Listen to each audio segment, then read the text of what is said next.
हम उथल पुथल से भरे एक ब्रह्मांड में रहते हैं। ये ब्रह्मांड हमें लगातार मारना चाहता है। ग्रह आपस में टकराते हैं। पृथ्वी की पूरी सतह तरल हो चुकी थी। ये किसी नर्क जैसा मंजर था। ब्लैक होल्स नजर ना आने वाली डेथ रे छोड़ते हैं। इसे तो महाविनाश से भी बड़ा महाविनाश कह सकते हैं। एस्टेरॉयड बिना चेतावनी के हमला कर देते हैं। इस बात की पूरी संभावना है कि अगले 10 मिनट में ऐसा हो सकता है। ब्रह्मांड से आने वाले ये हत्यारे कई बार हमले कर चुके हैं। इन्होंने ढेरों प्रजातियों का सफाया किया है और पृथ्वी के जीवन को खात्मे के कगार तक पहुंचा दिया है। यह पहले भी हो चुका है और दोबारा भी होगा। अगला नंबर हमारा हो सकता है। भविष्य में भी हादसे होंगे और उनमें से एक हमें तबाह कर देगा। विज्ञान शो पेश करता है हाउ द यूनिवर्स वर्क्स।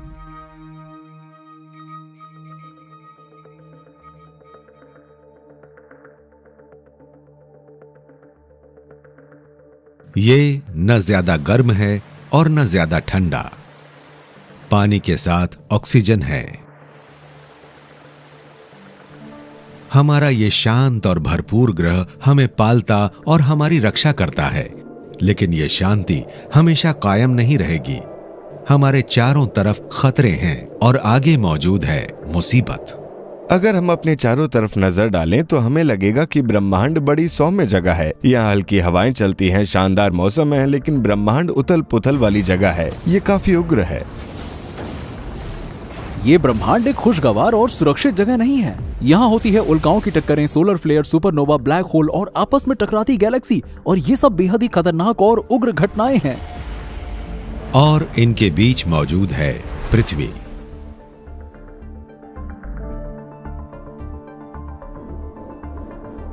हमारे ग्रह के 4.5 अरब साल के अस्तित्व के दौरान इन उग्र घटनाओं की वजह से ऐसी तबाही मची कि लाखों प्रजातियां खत्म हो गईं, समूची नस्लें विलुप्त हो गईं। पृथ्वी पर टक्कर और अन्य जियोलॉजिकल प्राकृतिक प्रक्रियाओं की वजह से समूची नस्लें खत्म हो गईं, और आज यहाँ पेड़ पौधों और जीवों की जितनी प्रजातियां हैं, उनसे ज्यादा का इन टक्करों के कारण सफाया हो चुका है। पूरी प्रजाति विलुप्त हो जाती है। ऐसा समय समय पर होता रहता है और ऐसी घटना हुए काफी समय हो चुका है। ये पहले भी हुआ था और दोबारा भी होगा। समय गुजरता जा रहा है। हर गुजरते दिन के साथ अगला सामूहिक विलोपन एक कदम और करीब पहुंच जाता है, और हर नई खोज के साथ ब्रह्मांड थोड़ा और डरावना हो जाता है।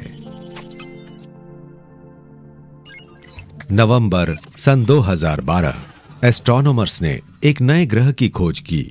ये पृथ्वी से 100 प्रकाश वर्ष की दूरी पर था। ये जुपिटर से कम 4 गुना ज्यादा बड़ा था और ये बेकाबू हो गया है।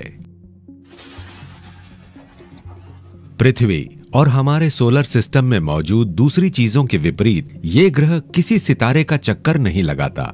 ये तो स्पेस में भटक गया है। जब मैं बचपन में साइंस फिक्शन मूवीज देखता था तो कभी कभार उनमें कोई अकेला भटकता ग्रह दिख जाता था जो बिना किसी सितारे के स्पेस में घूमता था, और मुझे ये बात बड़ी अजीब लगती थी। लेकिन फिर पता चला कि ये वाकई हो सकता है। जब ग्रह बनते हैं तो ग्रेविटी की वजह से वो एक दूसरे के साथ इंटरैक्ट कर सकते हैं, और ये भी मुमकिन है कि जब हमारा सोलर सिस्टम बना हो तो ग्रहों को इंटरस्टेलर स्पेस में निकाल दिया गया हो। हमारी आकाशगंगा में 200 अरब तक भटकते तारे हो सकते हैं, यानी इनकी तादाद आसमान में मौजूद सितारों जितनी ही है, और हो सकता है इनमें से कोई एक हमारी तरफ बढ़ रहा हो। किसी और ग्रह के साथ हमारी पृथ्वी की टक्कर दूर की कौड़ी हो सकती है, पर क्या यह वाकई हो सकता है? सच तो यह है कि ऐसा पहले हो चुका है। हमारे एस्ट्रोनॉमर्स को कई सुराग मिले हैं जिससे हमें ये पता चलता है कि सोलर सिस्टम में बहुत बड़े बड़े बदलाव हुए। अगर आप हमारे ग्रहों को देखें तो आज उनकी गैर मौजूदगी में हमारा सोलर सिस्टम मौजूद ना होता। मिसाल के लिए मरकरी ग्रह लोहे से बना तोप के एक छोटे गोले जैसा लगता है। इससे हमें पता चलता है कि शायद मरक्यूरी के साथ एक जबरदस्त टक्कर हुई जिसकी वजह से इसका ज्यादातर बाहरी चट्टानी हिस्सा और क्रस्ट इससे अलग हो गया। वीनस का घूमना एक बड़ी अजीब बात है। ये बहुत धीमी रफ्तार से घूमता है। ये बाकी ग्रहों के मुकाबले उल्टी दिशा में घूमता है। हमें लगता है कि ऐसा तभी हो सकता था अगर कोई चीज वीनस से इतनी तेजी से टकराई हो कि इसका घूमना बंद हो गया हो और यह उल्टी दिशा में घूमने लगा। ये कभी कभी सूर्य की परिक्रमा किसी बैरल की तरह करता है। इसके उत्तरी और दक्षिणी ध्रुव सूर्य की दिशा में होते हैं। किसी चीज ने इस प्लेनेटरी सिस्टम को लगभग तबाह ही कर दिया था। ग्रहों से चीजें टकराती रही हैं और पृथ्वी भी कोई अपवाद नहीं है। 4.5 अरब साल पहले एक युवा ग्रह पृथ्वी की कक्षा की तरफ आया। हमारी पृथ्वी यहां पर थी और मार्स के आकार का एक ग्रह आया और हमारी पृथ्वी से टकरा गया जोर से। इन दोनों की टक्कर 40,000 किलोमीटर प्रति घंटा की रफ्तार से हुई, किसी गोली से भी 12 गुना ज्यादा रफ्तार पर।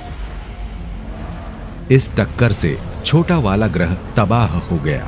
पृथ्वी बच तो गई मगर बस बाल बाल। इस टक्कर की कल्पना करना मुश्किल है। दो ग्रह आपस में टकराते हैं और इस टक्कर से पिघलकर एक हो जाते हैं।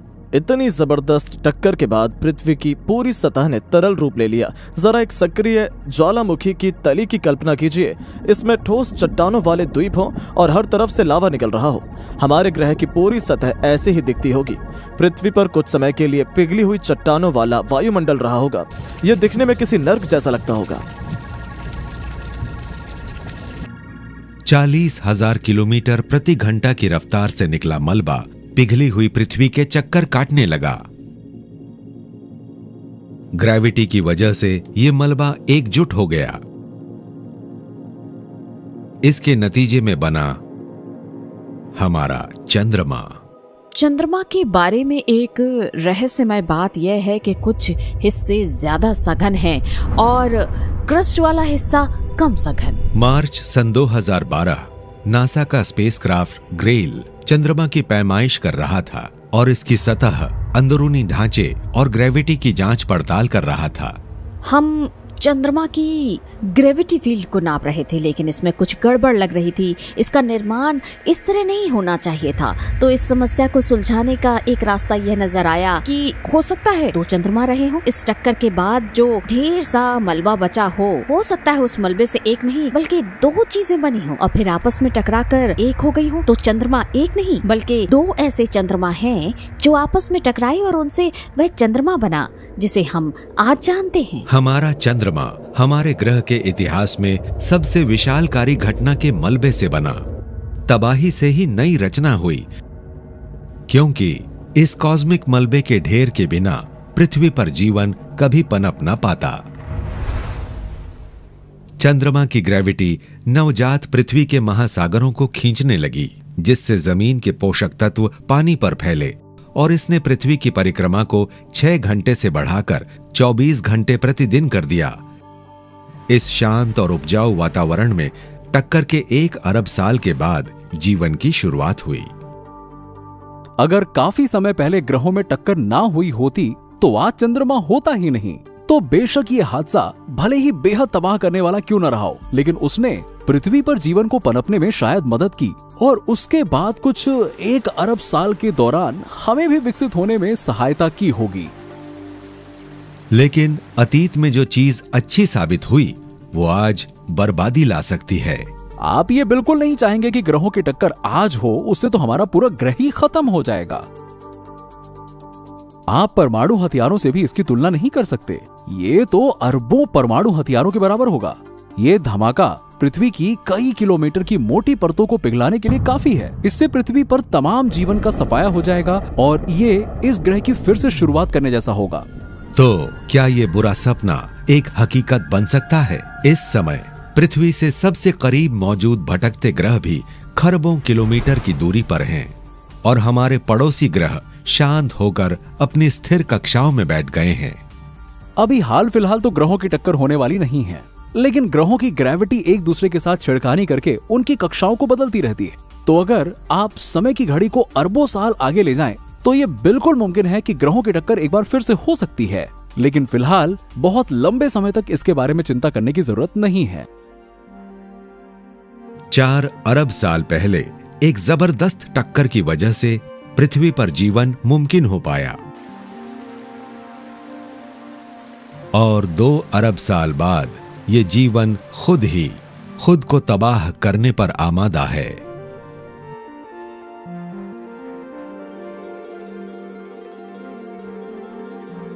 हमारा नीला ग्रह एक उग्र ब्रह्मांड में जीवन को कायम रखता और पालता है।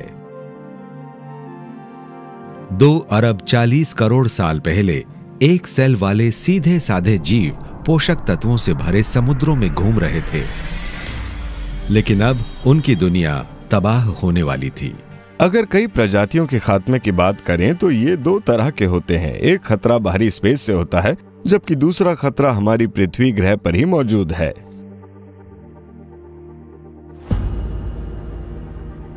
पृथ्वी सूर्य का चक्कर लगाती रहती है, लेकिन ये कक्षा अस्थिर है। ये हजारों लाखों वर्षों के दौरान बदल जाती है। इससे ये स्पेस में और आगे की तरफ बढ़ जाता है और अपनी धुरी पर इसकी रफ्तार बदल जाती है। सूर्य से दूर होने पर पृथ्वी ठंडी होने लगती है।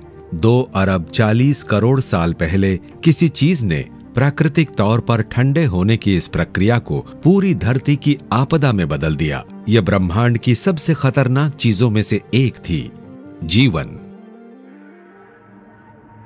महासागरों में छोटे छोटे जीवों की उत्पत्ति हुई।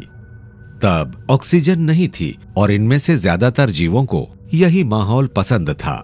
इसके बाद एक नए किस्म के बैक्टीरिया पैदा हुए। इनका नाम था सायानोबैक्टीरिया, और इन जीवों ने गैस से जुड़ी एक गंभीर समस्या पैदा कर दी। अरबों साल पहले की पृथ्वी की कल्पना कीजिए। तब ऑक्सीजन नहीं थी, फिर भी हर कोई संतुष्ट था। लेकिन फिर साइनोबैक्टीरिया ने ऑक्सीजन बनाने की शुरुआत की। ये एक विषैला प्रदूषित तत्व था। अगर उस वक्त कोई कानूनी एजेंसी होती तो वो इन्हें अवैध करार देती, लेकिन फिर इन्होंने पूरी दुनिया को ही प्रदूषित कर दिया। इन्होंने वाकई पर्यावरण के सिलसिले में एक पूरे ग्रह के लिए संकट पैदा कर दिया।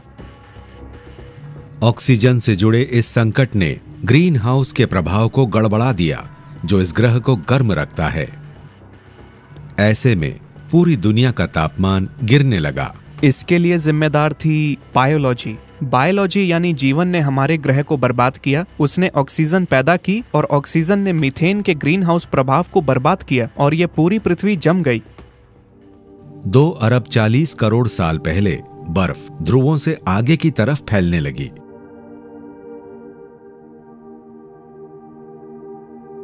सूरज की धूप इस ग्रह को गर्म करने के बजाय बर्फ पर से रिफ्लेक्ट होने लगी। तापमान के गिरने से और बर्फ बनी, इससे और ज्यादा धूप स्पेस की तरफ रिफ्लेक्ट हुई और फिर सर्दी का ये सिलसिला आगे बढ़ता ही गया। बर्फ अपने पैर फैलाती रही, तापमान गिरता रहा, नीला ग्रह सफेद हो गया, पृथ्वी बर्फ का गोला बन गई। कमाल की बात यह है कि इसके बाद के अरबों वर्षों में ऐसा एक बार नहीं, कम से कम 3 बार हुआ होगा, और इस दौरान पृथ्वी सूर्य का चक्कर लगा रही थी। लेकिन इस सब के बावजूद तमाम बाधाएं होने पर भी कुछ मुट्ठी भर प्रजातियों का वजूद कायम रहा। इसका श्रेय जाता है ज्वालामुखियों को। बेशक पृथ्वी पूरी तरह बर्फ से ढकी हुई थी, लेकिन ज्वालामुखी फिर भी इनमें से अपना मुंह बाहर निकाल रहे होंगे। पानी के स्रोत जरूर मौजूद रहे होंगे और इसी तरह जीवन ठंड के इस दौर में भी कायम रहा होगा। हम जानते हैं कि ऐसा हो सकता है क्योंकि आज ऐसे जीव हैं जो पृथ्वी के सबसे बेरहम पर्यावासों में जिंदा रह लेते हैं, जैसे कि बर्फीली गुफाएं और ग्लेशियर। उन्हें बस चट्टाने, पानी और थोड़ी सी धूप चाहिए। मेरे ख्याल से बेशक पृथ्वी बर्फ की गेंद बन चुकी थी, लेकिन बर्फ से ढके होने के बावजूद कुछ ऐसी जगह थी जहां पर बर्फ इतनी पतली थी कि रोशनी उसके अंदर पहुंच पाती थी, और ऐसी जगहों पर बर्फ के नीचे यह जीव बड़े आराम से पनप रहे थे। और इस पूरे दौर में वो ज्वालामुखी कार्बन डाइऑक्साइड उगलते रहे जिन्होंने जीवन को कायम रखने में मदद की थी। ग्रीन हाउस गैस के बढ़ने से वायुमंडल गर्म होने लगा और फिर 64 करोड़ों साल पहले बर्फ की गेंद जैसी लगने वाली पृथ्वी का ये दौर खत्म हो गया और जिंदा बचे जीवों ने एक नई दुनिया में कदम रखा। जब पृथ्वी का बर्फ की गेंद की तरह दिखने वाला दौर खत्म हुआ तो हालात दिलचस्प हो गए। जीवन के लिए बहुत सारे अवसर पैदा हो गए। पानी बहने लगा, बर्फ पिघलने लगी, जो ऑर्गेनिक सामग्री सड़ नहीं रही थी वो जमा होने लगी। तो आप कल्पना कर सकते हैं कि इस दौर में ढेर सारा विकास होने लगा। इस बीच सायानोबैक्टीरिया और भी ज्यादा ऑक्सीजन बनाने लगे। अब दूसरे जीवों को इसमें सांस लेना सीखना था या दम तोड़ना था। कई जीवों ने यह तय किया कि यह जहर उपयोगी हो सकता है। यह ऊर्जा से भरा था और इससे उन्हें ऊर्जा का एक स्रोत मिला जो इतना ताकतवर था उसके जरिए बड़ी बड़ी पेचीदा संरचनाएं बनाई जा सकती थीं। Puff animals. बर्फ के गोले जैसी दिखने वाली पृथ्वी पर्यावरण के नजरिए से बर्बाद थी और विकास प्रक्रिया के हिसाब से कामयाब। अब यहां पेचीदा जीव पनपने लगे। लेकिन इनमें से ज्यादातर जीव इसके आगे कभी पनपने वाले नहीं थे। किसी चीज ने इनकी रफ्तार को थाम दिया। यह था ब्रह्मांड में मौजूद सबसे ताकतवर हथियार और इसने पलक झपकते ही हमला कर दिया।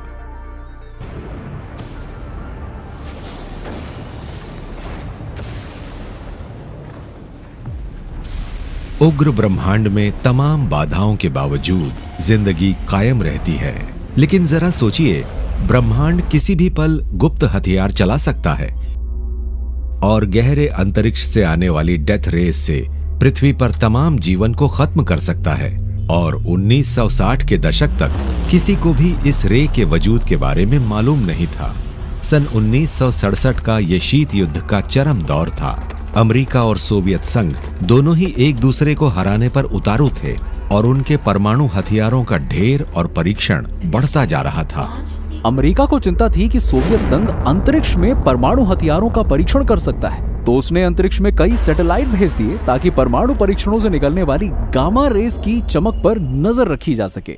2 जुलाई सन 1967 उपग्रहों ने गामा रे की एक चमक का पता लगाया। ये इलेक्ट्रोमैग्नेटिक रेडिएशन का सबसे दमदार और विध्वंसक रूप था। पेंटागन में फौरन ही घबराहट फैल गई। अमेरिका को लगा कि रूस बाहरी अंतरिक्ष में बेहद ही विशाल हाइड्रोजन बमों का परीक्षण कर रहा है और उसे पता ही नहीं चला। लेकिन ये बम नहीं बल्कि उससे भी ज्यादा जानलेवा चीज थी। लेकिन फिर उन्हें समझ आया, हे ईश्वर, ये चमक तो मिल्की वे गैलेक्सी के बाहर से आ रही है। ये शायद अरबों प्रकाश वर्ष दूर से आ रही है। तो इस तरह से बिग बैंग के बाद दूसरे ऊर्जा के स्रोत का पता चल गया। जब पहले गामा रे बस्टर्स का पता चला तो लोगों को लगा कि शायद नजदीक होना चाहिए, क्योंकि आसमान में नजर आने वाली सबसे चमकदार चीज है। आज हमें पता है कि गामा रे बस न केवल दूर है बल्कि वह हमारी गैलेक्सी में भी नहीं है, वह तो ब्रह्मांड के बाहरी किनारे के नजदीक है। यह हमें नजर आने वाली सबसे दूर की चीजें हैं। जुलाई सन 2008 में नासा ने फर्मी स्पेस टेलीस्कोप को लॉन्च किया। इसका लक्ष्य था इन विशाल धमाकों के स्रोत का पता लगाना। फर्मी ने न सिर्फ ब्रह्मांड के प्रति हमारी आंखें खोली बल्कि हमें एक ऐसा अलग नजारा दिया कि हम वहाँ की गतिविधियों को गहराई से समझ पाएं। अगर आपकी आंखें गामा रे को देख सकें तो आसमान के पूरे बीच वाले हिस्से में गैलेक्सी बहुत ज्यादा चमकदार दिखेगी। आपकी नजर में मुख्य रूप से होंगे बहुत सघन सक्रिय सितारे और बेहद विशाल ब्लैक होल। और ब्लैक होल्स शायद गामा रे बर्स्ट के रहस्य का खुलासा कर सकते हैं। जब कोई बहुत बड़ा तारा दम तोड़ता है जिसका आकार हमारे अपने सूर्य से कम 25 गुना बड़ा होता है, तो इसके मरने से एक ब्लैक होल बनता है। वैज्ञानिकों का मानना है कि ब्लैक होल ब्रह्मांड में मौजूद ऐसी गिनी चुनी विशाल और ताकतवर चीजों में से एक है जो गामा रे बर्स्ट पैदा कर सकती हैं। Gamma ray burst black hole के शुरू होने का प्रतीक है। जब कोई विशाल तारा फटकर सुपरनोवा बनता है तो उसके कोर के खत्म होने से एक ब्लैक होल बन जाता है। इसके मटेरियल के बिखराव से एक बड़ी सी डिस्क बनती है जो बहुत ज्यादा गर्म हो जाती है। इसके ब्लैक होल में गिरते वक्त एक जबरदस्त मैग्नेटिक फील्ड भी बन जाता है।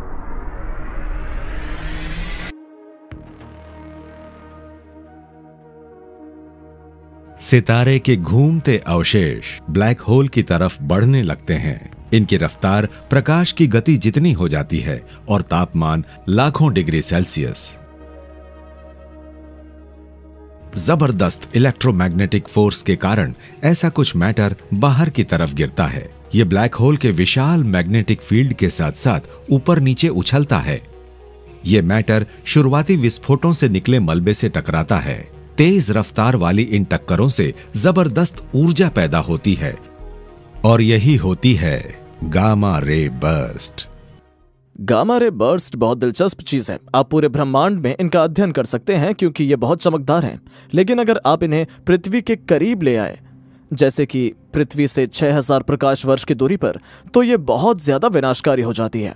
ये बीम इतनी बड़ी होती है कि अगर कोई गामा रे बर्स्ट पृथ्वी के करीब वजूद में आती है तो पृथ्वी तक पहुंचते पहुंचते ये इतनी चौड़ी हो जाएगी कि हमारे पूरे सोलर सिस्टम को ही निगल लेगी।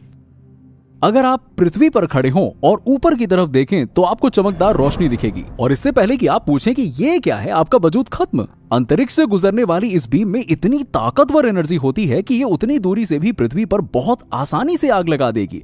ये पृथ्वी के वायुमंडल को खत्म कर देगी, महासागर उबलने लगेंगे, इससे चट्टानें भी पिघल जाएंगी। इसे तो महाविनाश से भी बड़ा महाविनाश कह सकते हैं।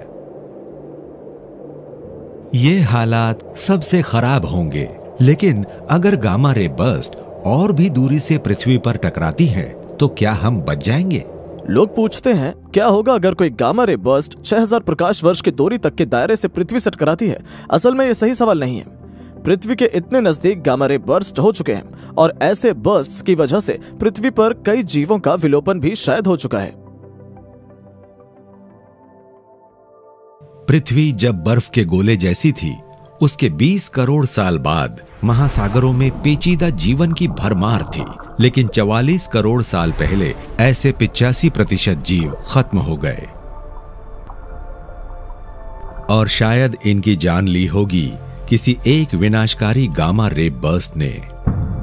इस धमाके ने महासागर की ऊपरी परतों को भेदकर सतह के नजदीक रहने वाले जीवों की जान ले ली होगी और ज्यादा गहराई पर रहने वाले जीव इस शुरुआती कत्लेआम से बच गए होंगे, लेकिन ज्यादा समय तक के लिए नहीं, क्योंकि इस धमाके से पृथ्वी की ओजोन परत भी तबाह हो गई, जिससे सूर्य का घातक अल्ट्रावायलेट रेडिएशन पृथ्वी तक पहुंचा। एसिड की बारिश की शुरुआत हुई और पूरी दुनिया में तापमान गिर गया। 5 लाख साल से ज्यादा के बाद गामा रे बर्स्ट के दौरान बच जाने वाले जीव उसके बाद के प्रभावों से मारे गए। अगर गामा रे बर्स्ट अतीत में जीवन का सफाया कर चुके हैं तो भविष्य में भी ऐसा हो सकता है, और एस्ट्रोनॉमर्स को लगता है कि ऐसा अगला धमाका खतरनाक ढंग से अस्थिर एक सितारे WR104 से हो सकता है। WR104 किसी बुरे सपने जैसा है। ये एक ऐसा तारा है जो एक गामा रे बस्टर बन सकता है और ये हमें ही नुकसान पहुंचाएगा। हम यकीनन WR104 का निशाना बन सकते हैं। ये एक नहीं बल्कि एक दूसरे का चक्कर काट रहे 2 विशाल तारे हैं। इन तारों के दम तोड़ने से एक विशाल धमाका होगा, जिससे एक ब्लैक होल बनेगा और गामा रेज निकलेंगी। ये तारा करीब 8000 प्रकाश वर्ष दूर है, यानी कि हम इसके मारक दायरे के अंदर हैं। तो हो सकता है कि आप किसी दिन अपने घर में कपड़े धो रहे हो और आप तभी आसमान की तरफ देखें और अचानक आसमान से रेडिएशन की बारिश हो रही हो। रेडिएशन की वजह से पृथ्वी की ओजोन परत खत्म हो जाती है। इससे एक जहरीला स्मॉग बनता है और हम सूरज की जानलेवा किरणों का शिकार बनने लगते हैं। तब जिंदगी खत्म होने लगेगी, पौधे झुलस जाएंगे, जो जीव जंतु पौधों पर निर्भर करते हैं वो भी मरने लगेंगे। इंसानी सभ्यता को बचने के लिए जमीन के नीचे जाना होगा। ये सब आपको शायद स्टार वॉर्स में पृथ्वी को तबाह करते डेथ स्टार जैसा लगे, लेकिन फर्क यह है कि डेथ स्टार वाली नौबत नहीं आएगी, गामा रे बर्स्ट वाली आ सकती है।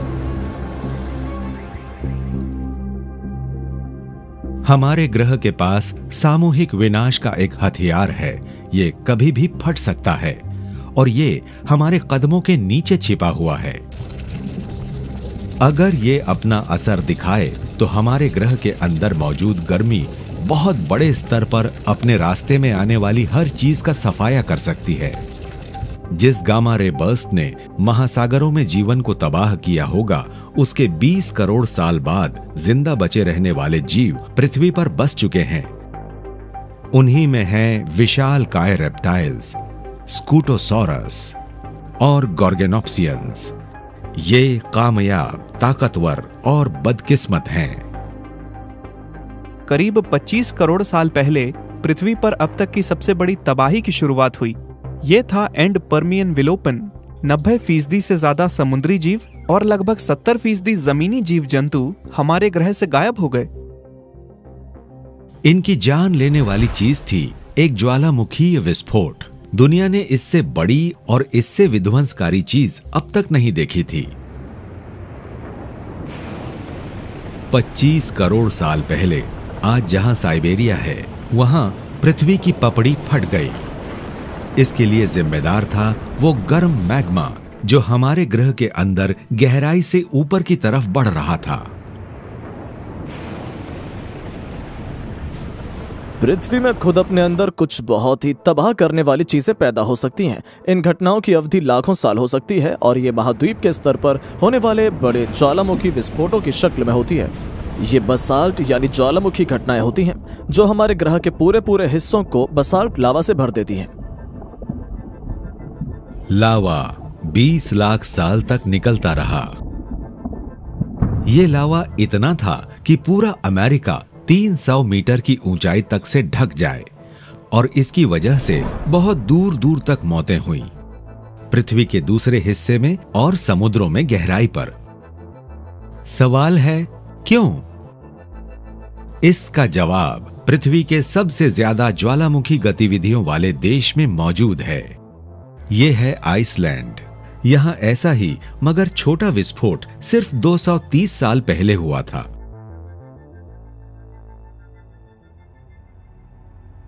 जून सन 1783। ऐसी विध्वंसकारी घटनाओं का एक सिलसिला शुरू हुआ जो आइसलैंड को बर्बाद करके पूरी दुनिया में 10 लाख तक लोगों की जान लेने वाला था। लाकी गांव के नजदीक पृथ्वी की सतह पर 27 किलोमीटर लंबी एक दरार बन गई। आप जमीन पर ये जो सुराख और दरारें देख रहे हैं, इनसे निकलने वाले मैग्मा लावा के फव्वारे आसमान में ऊंचाई तक उड़े होंगे। लाकी में जमीन से कितना लावा निकला होगा, इसका अंदाजा देने के लिए बताता हूँ कि ये करीब 15 घन किलोमीटर ज्वालामुखी मैटर रहा होगा और ये काफी मटेरियल है। और लाकी का आकार ही इसे इतना खास नहीं बनाता। अहमियत इसके अंदर वाली चीज की है कि यहाँ से क्या निकला था, और वो खतरनाक चीज है क्योंकि इस विस्फोट के साथ बहुत सारी सल्फर गैस निकली थी और काफी फ्लोरीन भी, जो जहरीली गैसें हैं। सल्फर डाइऑक्साइड वायुमंडल में फैल जाती है। इसकी बूंदों से एक विशाल आईना बन जाता है जो सूर्य की गर्मी को पृथ्वी से दूर रिफ्लेक्ट कर देता है। ये बात साफ है कि लाकी जैसे छोटे विस्फोट से भी जलवायु पर काफी बड़े और बहुत नाटकीय असर पड़ सकते हैं। उत्तरी अमेरिका में तब सबसे ठंडी सर्दियां रिकॉर्ड की गई थीं और कहा जाता है कि मिसिसिपी तब जम गई थी। इसकी वजह से जापान में भी जबरदस्त सूखा पड़ा था। तो ऐसी खतरनाक गैसें वायुमंडल में छोड़ने वाले ज्वालामुखियों के प्रभाव पूरी दुनिया के लिए ही बहुत ही ज्यादा जानलेवा हो सकते हैं। अब जरा 25 करोड़ साल पहले साइबेरिया में हुए विस्फोटों की कल्पना कीजिए। ये विस्फोट लाकी से 2 लाख गुना ज्यादा बड़े थे और इनकी अवधि 10 लाख गुना ज्यादा थी। इन विस्फोटों से बहुत सारी गैस निकली, मौसम में चरम बदलाव आए। पहले वायुमंडल ठंडा हुआ, फिर गर्म हुआ। जमीन पर रहने वाले 70% जीव मारे गए। इनमें ताकतवर गॉर्गेनोप्सियंस और स्कूटोसॉरस शामिल थे। लेकिन बदतर हालात तो अभी आने बाकी थे। महासागर गर्म हुए तो उनकी ऑक्सीजन घटी और वो निष्क्रिय हो गए। जहरीली एल्गी ने इन पर अपना कब्जा करके इन्हें हाइड्रोजन सल्फाइड से विषैला बना दिया। इससे 96% समुद्री जीव मर गए। फिर महासागरों पर बैंगनी रंग के सल्फा बैक्टीरिया ने नियंत्रण करके पानी को गुलाबी बना दिया। पृथ्वी संपूर्ण विलोपन के इससे ज्यादा नजदीक कभी नहीं आई थी।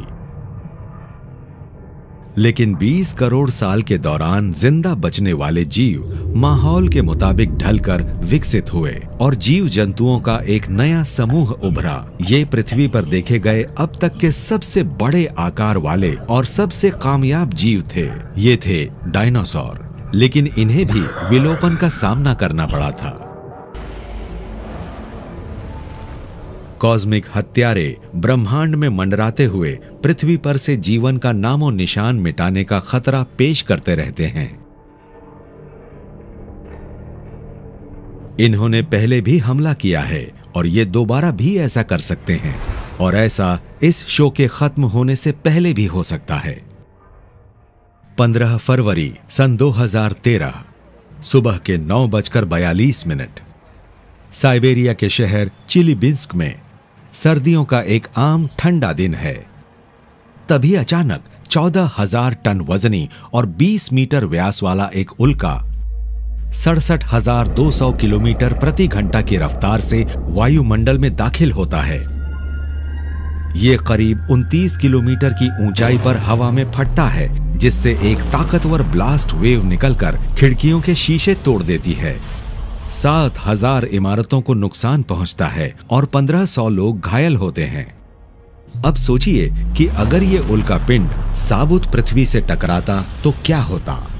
हमने देखा कि रूस के ऊपर क्या हुआ। चेलियाबिंस्क के ऊपर वाली ये चीज पृथ्वी से टकरा सकती थी।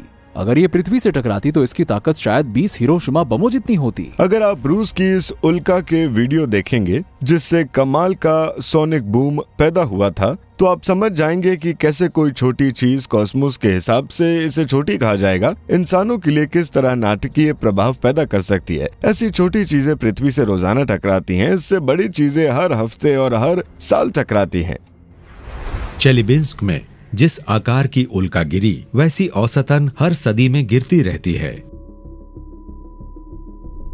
अगर कोई ऐसी बड़ी चीज फिर टकराती है तो क्या होगा? इसके सुराग मौजूद हैं अतीत में, जब डायनासोरों का विलोपन हुआ। करीब 6 करोड़ 50 लाख साल पहले पृथ्वी पर एक आम सुबह थी। अगर तब मैं विशाल डायनासोरों और उड़ने वाले टेराडेक्सिल्स को देख पाती तो बड़ा अच्छा लगता। फिर कुछ ऐसा हुआ जो पृथ्वी को हमेशा के लिए बदलने वाला था। तब अगर आसमान की तरफ देखते तो शुरू में पृथ्वी की तरफ कम चमक वाली एक चीज बढ़ती दिखाई देती, जिसकी चमक और गर्मी बढ़ती ही जाती। माउंट एवरेस्ट के आकार की 10 किलोमीटर चौड़ी चट्टान 40,000 किलोमीटर प्रति घंटा की रफ्तार से पृथ्वी की तरफ बढ़ी चली आ रही है। तबाही की पहली लहर तो इस चीज से टकराने से पहले ही शुरू हो गई होगी। तब पूरे ग्रह पर शॉक वेव, गर्मी और हवाओं का बोलबाला रहा होगा। यह उल्का जहाँ से आ रही थी वो पूरा इलाका ही आग की भेंट चढ़ गया होगा। समुद्र उबल रहे होंगे। ये उल्का समुद्र में वहां गिरी जहां आज मैक्सिको का युकेटन पेनिनसुला है। इसकी टक्कर आज तक के सबसे बड़े परमाणु बम से भी 20 लाख गुना ज्यादा ताकत से हुई और इससे 320 किलोमीटर चौड़ा एक क्रेटर बन गया। एक बेहद गर्म शॉक वेव ध्वनि की रफ्तार से भी दोगुनी गति से निकली। 500 अरब टन गर्म चट्टान स्पेस के छोर की तरफ उछली। इस टक्कर के 2 घंटे बाद 90 मीटर ऊंची सुनामी उस तट से टकराई जहां आज अमेरिका है, और ये नॉर्थ कैरोलिना जितनी दूर तक भी पहुंच गई।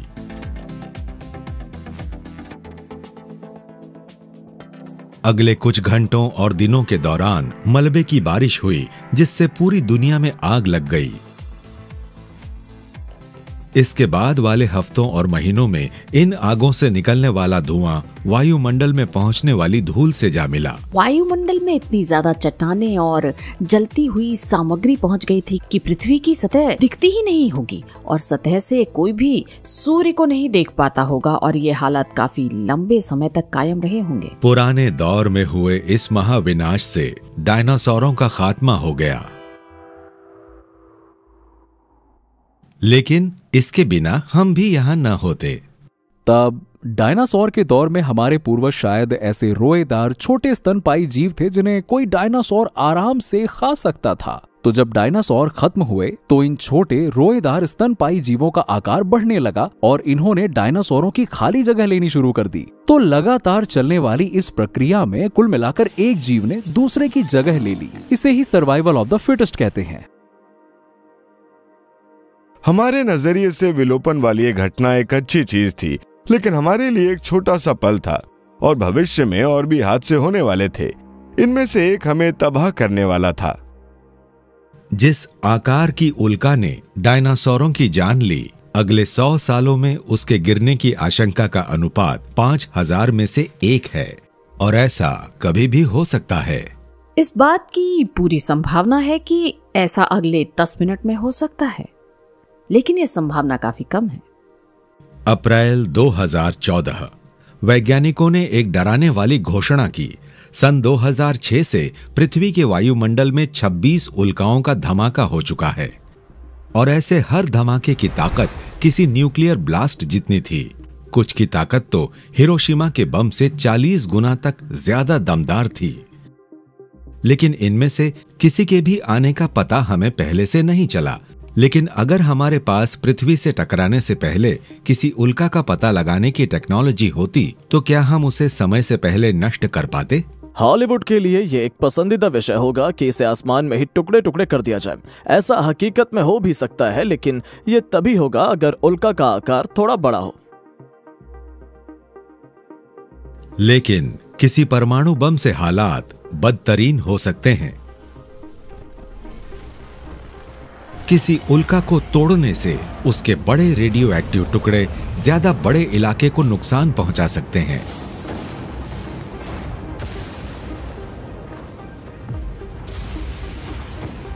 लेकिन तकनीकें और भी हैं, जैसे कि उल्का पर एक लेजर या सूरज की रोशनी डालना, जिससे एक आर्टिफिशियल कॉमेट्री जेट बनेगा। उससे उल्का की सतह पर मौजूद कुछ पानी और खनिजों के बहाव बन जाने से इसकी दिशा बदल सकती है। एक और शानदार तकनीक है जो काफी दमदार है और हम इसे ग्रेविटी ट्रैक्टर कहते हैं। आप किसी छोटे उल्का के नजदीक किसी कम्युनिकेशन सैटेलाइट के आकार के एक स्पेसक्राफ्ट को पार्क करें और इसके थ्रस्टर्स का इस्तेमाल हम उल्का की सतह से जरा ऊपर मंडराने के लिए करें। फिर दोनों के बीच की ग्रेविटी की वजह से एस्ट्रॉइड को बड़े आहिस्ता से दूसरी दिशा में मोड़ा जा सकता है।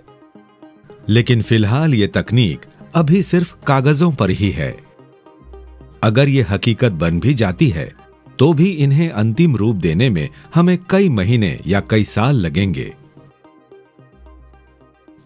भटकते ग्रह, हिमयुग, गामा रे बर्स्ट, ज्वालामुखीय विस्फोट और उल्काओं की टक्करें, हम ब्रह्मांड की तरफ से भेजी गई बदतरीन चुनौतियों का सामना कर चुके हैं। लेकिन हमारी प्रजाति को फिर भी विलोपन का सामना करना ही पड़ेगा।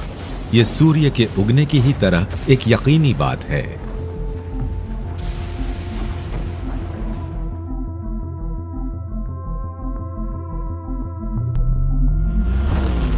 हम एक जानलेवा कॉस्मिक युद्ध में जिंदा बचे हैं, लेकिन आखिरकार जीत ब्रह्मांड की ही होगी और हमें सामना करना होगा विलोपन का। हमारे लिए खतरा हमें जीवन देने वाली चीज से ही है और ये है हमारा रचयिता सूर्य।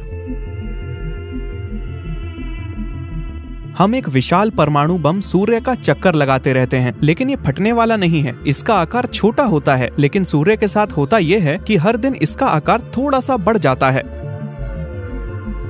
सूर्य के जन्म के समय से ही इसके कोर में हाइड्रोजन और हीलियम का मिलन होता रहा है।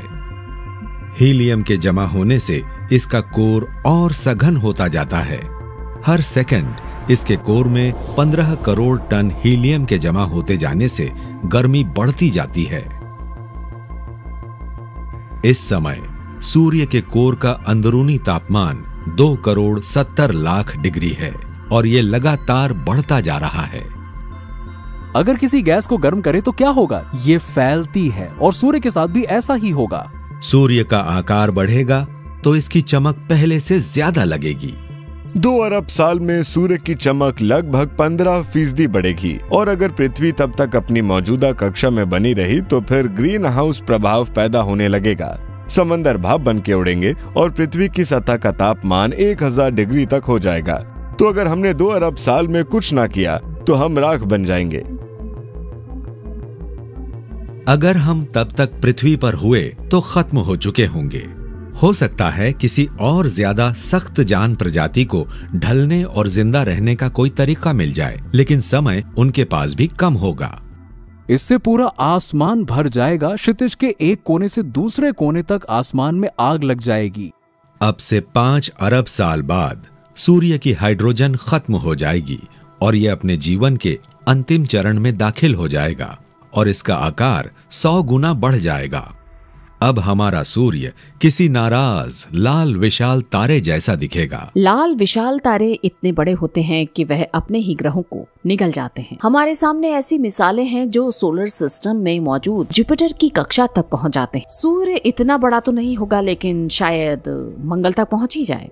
आखिरकार सूर्य इतना बड़ा हो जाएगा कि पृथ्वी सूर्य के अंदर ही पहुंच जाएगी और तब ये रहने लायक जगह नहीं रह जाएगी।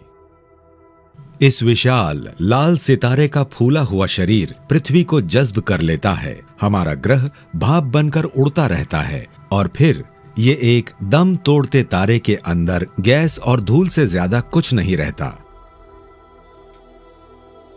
सूर्य की मृत्यु सामूहिक विलोपन से जुड़ी चरम घटना होगी। इस बात की 100% गुंजाइश है कि ऐसा होगा।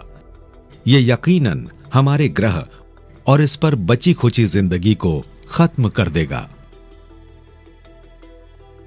लेकिन जरूरी नहीं कि जीवन सोलर सिस्टम में सिर्फ पृथ्वी पर ही हो।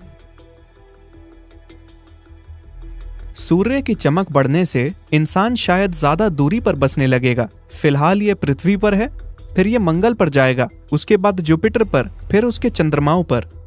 जुपिटर के चंद्रमा यूरोपा की जमी हुई परत के नीचे मौजूद गहरे तरल सागर में पहले से ही परग्रही जीवन पल रहा हो सकता है। बेशक जुपिटर पर ज्यादा गर्मी तो होगी, पर इतनी ज्यादा भी नहीं कि हर चीज बर्बाद हो जाए। तो सूरज की गैर मौजूदगी में भी अगर यूरोपा पर जीवन हुआ तो वो इन हालातों को झेल लेगा।